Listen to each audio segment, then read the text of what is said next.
નમસ્કાર, હું છું માર્ગી. આપની સાથે હેડલાઇન્સમાં જોઈએ કેટલાક મહત્વના સમાચાર. લો સ્ટુડન્ટ સાફલા હરપ્રીતસિંહ દ્વારા કંગનાની કાનૂની નોટિસ મોકલવામાં આવી છે, જેમાં 5 દિવસમાં સમગ્ર પંજાબ અને શીખ સમુદાય પાસેથી માફી માંગવાની માંગણી કરાઈ છે. તેમણે કહ્યું કે જો તે નોટિસનો જવાબ નહીં આપે તો તેઓ આ મામલે કાયદાનો સહારો લેશે. બીજી તરફ કંગનાએ એક્સ પર લખ્યું છે કે પંજાબના ઘણા શહેરોમાં ઇમરજન્સી ફિલ્મને ચાલવા નથી દેતા. આ કલા અને કલાકારનું ઉત્પીડન છે. ગઈકાલે એક સફાઈ કર્મીને ફોન પર કુંભમાં બોમ્બ વિસ્ફોટની ધમકી મળી હતી. ત્યારબાદ મહાકુંભના વિવિધ પોલીસ સ્ટેશને ચેકિંગ દરમિયાન 18 શંકાસ્પદોને પકડી પાડ્યા છે. તેમાંથી કેટલાક પાસે આધાર કાર્ડ નહોતા, કેટલાક પોતાના વિશે કોઈ માહિતી નહોતા આપી શક્યા, જ્યારે ઘણા યુવાનો ચોરીની શંકામાં પકડાયા છે. ધમકી આપનાર વ્યક્તિની શોધખોળ ચાલુ છે. બોમ્બ ધમકી બાદ સુરક્ષા વ્યવસ્થા વધારી દેવાઈ છે. પ્રજાસત્તાક દિવસને લઈને ગુપ્તચર વિભાગે મોટું એલર્ટ જારી કર્યું છે. તેમના જણાવ્યા પ્રમાણે દિલ્હીમાં વાતાવરણ બગાડવાનો પ્રયાસ થઈ શકે છે. ચેતવણી મુજબ આ વખતે 26મી જાન્યુઆરીને ધ્યાનમાં રાખીને આતંકવાદીઓ અથવા અસામાજિક તત્વો વ્હીકલ રેમિંગ એટલે કે વાહન દ્વારા હુમલા કરી શકે છે. મોટા વાહનો ભીડને કચડી શકે છે. આ મામલાને જોતા વહીવટીતંત્ર સતર્ક થઈ ગયું છે અને સુરક્ષામાં વધારો કરાયો છે. ઇઝરાયેલી કેબિનેટે આજે હમાસ સાથેના યુદ્ધ વિરામ કરારની મંજૂરી આપી દીધી છે. આ યુદ્ધ વિરામ રવિવારથી એટલે કે આવતીકાલથી અમલમાં આવશે. ઇઝરાયેલી મંત્રીઓએ કરારના પક્ષમાં 24 વિરુદ્ધ 8 મત આપ્યા છે. ઇઝરાયેલી વડાપ્રધાન બેન્જામિન નેતન્યાહુના કાર્યાલયે શનિવારે સવારે એક નિવેદન જારી કરીને જણાવ્યું હતું કે સરકારે બંધકોને પરત કરવાની યોજનાને મંજૂરી આપી દીધી છે. કરીના કપૂરે પોતાનું નિવેદન આપતા પોલીસને જણાવ્યું કે જ્યારે હુમલો થયો ત્યારે સૈફે બાળકો અને મહિલાઓને 12મા માળે મોકલી દીધા હતા. સૈફે મહિલાઓ અને બાળકોને બચાવવાનો પ્રયાસ કર્યો હતો. સૈફ વચ્ચે આવ્યો તો હુમલાખોર સૈફ કરીનાના નાના પુત્ર જહાંગીર સુધી પહોંચી શક્યો ન હતો. હુમલાખોરે ઘરમાંથી કોઈ જ વસ્તુની ચોરી નથી કરી, પરંતુ તે ખૂબ જ આક્રમક હતો. તેણે સૈફ પર ઘણીવાર હુમલો કર્યો. હુમલા પછી કરીના ડરી ગઈ હતી તેવું તેમણે પોતાના નિવેદનમાં જણાવ્યું હતું. 20 જાન્યુઆરીના દિવસે અમેરિકાના નવા રાષ્ટ્રપ્રમુખ તરીકે ડોનાલ્ડ ટ્રમ્પ શપથ લેવાના છે. હવામાન વિભાગે ઠંડીને લઈને જાહેર કરેલા એલર્ટના કારણે શપથ ગ્રહણ સમારંભનું સ્થળ બદલાયું છે. અમેરિકાના નવા રાષ્ટ્રપતિ ડોનાલ્ડ ટ્રમ્પનો શપથ ગ્રહણ સમારંભ સોમવારે ભીષણ ઠંડીના કારણે ખુલ્લામાં ન થતા યુએસ કેપિટલની અંદર થશે. 40 વર્ષોમાં પ્રથમ વખત આ ઘટના હશે જ્યારે કોઈ રાષ્ટ્રપતિનો સમારંભ ખુલ્લામાં નહીં થાય. આજથી 22 જાન્યુઆરી સુધી કમોસમી વરસાદની આગાહી અંબાલાલ પટેલે કરી છે. રાજ્યમાં 22 જાન્યુઆરી સુધીમાં કેટલાક જિલ્લાઓમાં છૂટો છવાયો વરસાદ પડી શકે છે. આગામી 2 દિવસ વધુ ઠંડી પડે તેવી આગાહી પણ છે. ઉલ્લેખનીય છે કે શુક્રવારે રાતે ડાંગ અને વલસાડમાં કમોસમી વરસાદ પડ્યો હતો. આ સાથે દેશના વિવિધ રાજ્યોમાં પણ વરસાદ અને હિમવર્ષા થઈ શકે છે. ગઈકાલે રિલીઝ થયેલી કંગના રનૌતની ફિલ્મ ઇમરજન્સીનો પંજાબમાં શીખ સંગઠનો વિરોધ કરી રહ્યા છે. શીખ સંગઠનોએ અમૃતસર, જલંધર, લુધિયાણા, પટિયાલા અને મોહાલીમાં થિયેટર્સની બહાર કાળા ઝંડા લઈને વિરોધ પ્રદર્શન કર્યું હતું, જેથી પંજાબના એક પણ થિયેટરમાં ફિલ્મના શો નથી થયા.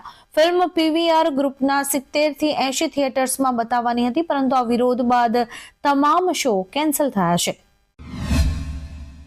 કોલકાતા રેપ મર્ડર કેસમાં સંજય રોય દોષિત જાહેર કરાયો છે. 162 દિવસ બાદ કોલકાતાની આરજી કર હોસ્પિટલમાં ટ્રેની ડોક્ટર પર બળાત્કાર અને હત્યા કેસમાં સિયાલદહ કોર્ટે આજે પોતાનો ચુકાદો સંભળાવ્યો છે. આ ઘટના 9 ઓગસ્ટ 2024ના રોજ બની હતી. આજે જસ્ટિસ અનિર્બાન દાસે બપોરે 2:30 વાગે ચુકાદો સંભળાવ્યો હતો. આ મામલે સીબીઆઈએ કહ્યું કે આરોપીને ફાંસીની સજા થવી જોઈએ. સંજય રોયને સોમવારે સજા સંભળાવાશે.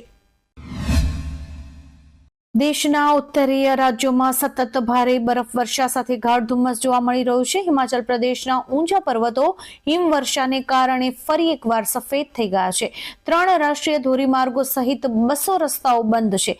એકલા શિમલામાં જ 56 રસ્તા બંધ થઈ ગયા હતા અને 15 HRTC બસીસ બરફવર્ષામાં ફસાઈ ગઈ હતી. રસ્તા પર બરફને કારણે વાહનો લપસ્યા હતા. હવામાન વિભાગે જણાવ્યું કે શનિવારે પણ અહીં બરફવર્ષા થશે. રશિયા યુક્રેન યુદ્ધ દરમિયાન રશિયન સેનામાં ફરજ બજાવતા 12 ભારતીયોના મોત થયા છે. વિદેશ મંત્રાલયે આ વાતની પુષ્ટિ કરી છે. MEAના પ્રવક્તા રણધીર જયસ્વાલે કહ્યું કે કુલ 126 ભારતીયો રશિયન આર્મીમાં જોડાયા છે, જેમાંથી 96 લોકો તેમની સેવા પૂરી કરીને ભારત પરત ફર્યા છે, જ્યારે કે 12 લોકોના મોત થયા છે. 18 ભારતીયો હજુ પણ રશિયન સેનામાં સેવા આપી રહ્યા છે, જેમાંથી 6 ગુમ છે અને તેમની શોધ જારી છે. ચેમ્પિયન્સ ટ્રોફી 2025 માટે ટીમ ઇન્ડિયા જાહેર કરાઈ છે. સાથે ઇંગ્લેન્ડ સામેની વન ડે સિરીઝ માટે પણ ટીમ ઇન્ડિયા જાહેર કરાઈ છે.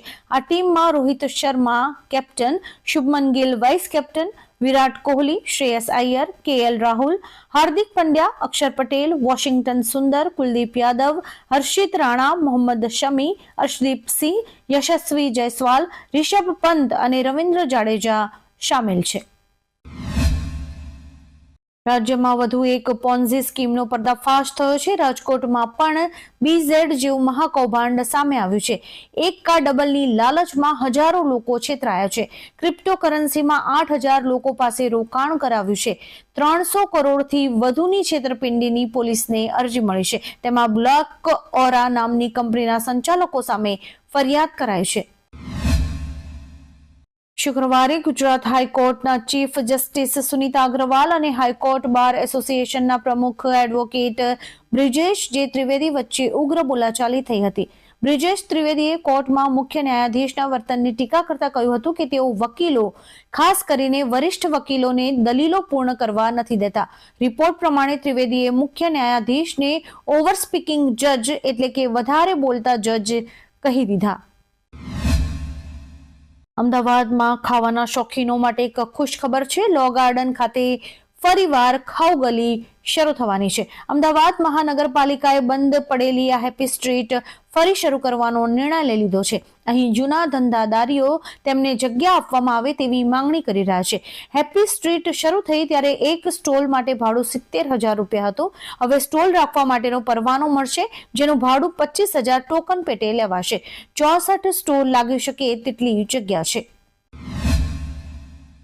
ગુજરાતમાંથી આશ્રય શોધનારાઓની સંખ્યામાં વધારો જોવા મળ્યો છે. આ તીવ્ર વધારા પાછળના કારણો વિવિધ હોવાનું જણાઈ રહ્યું છે, જેમાં સંભવતઃ રાજકીય, સામાજિક અને આર્થિક પરિબળોનો સમાવેશ થાય છે. જેમ કે સારા જીવન માટે યુએસમાં વ્યવસાયિક સ્વતંત્રતાઓની આશા મહત્વનું પરિબળ છે. આશ્રય અરજીદાતાઓમાં એકંદરે વધારો થઈ રહ્યો છે, જે ભારતમાં સલામતી અને તકો અંગે અરજદારોમાં વધતી ચિંતાઓ પણ સૂચવે છે. બાંગ્લાદેશના પૂર્વ વડાપ્રધાન શેખ હસીનાએ દાવો કર્યો છે કે મને અને મારી નાની બહેન શેખ રેહાનાને મારવાનું કાવતરું ઘડવામાં આવ્યું હતું. બાંગ્લાદેશ આવામી લીગ પાર્ટીના ફેસબુક પેજ પર શુક્રવારે મોડી રાત્રે પોસ્ટ કરવામાં આવેલા ઓડિયો ભાષણમાં તેઓએ આ વાત કહી હતી.